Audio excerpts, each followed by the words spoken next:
A terror attack in Gibraltar, but this is a simulation. In the scenario, a fictional attack on a bus in Little Bay resulted in several deaths and multiple casualties.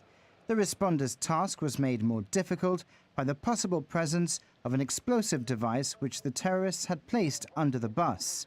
Meanwhile, RGP officers hunted across the rock for the perpetrators of the attack.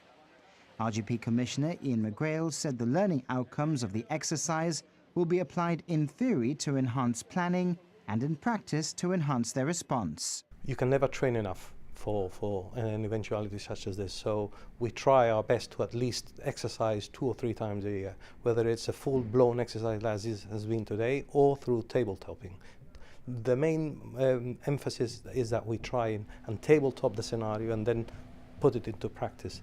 But in this case, it was a simulation of a big event that's happening next year, and we wanted to ensure that all our planning that we are undertaking as we speak was focused to policing that event and ensuring that that event was going to go event-free, sort of incident-free.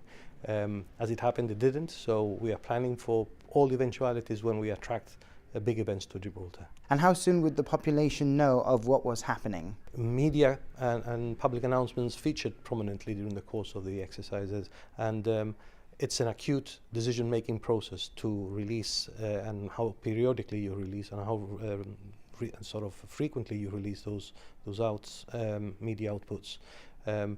We drew the fine balance of making public announcements with persons talking to the press, but at the same time we availed ourselves of social media opportunities and constant messaging on public safety matters.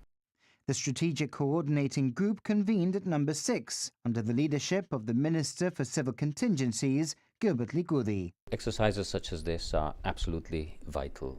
They have one objective in mind, and that is the protection and safety of our community. That is what all our agencies involved in essential services, security forces, are concerned about. And it is one thing having all the necessary preparation, all the necessary protocols, the emergency manual which are prepared in advance, and everybody is ready to have them kick in.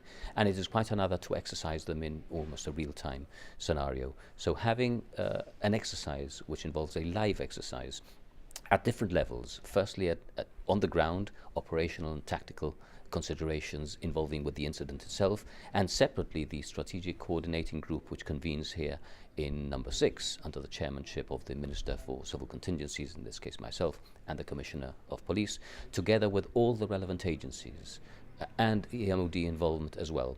That is absolutely vital to test our readiness and resolve to make sure that in the unlikely event that we ever had to deal with a major incident, that we are as ready as we certainly can be.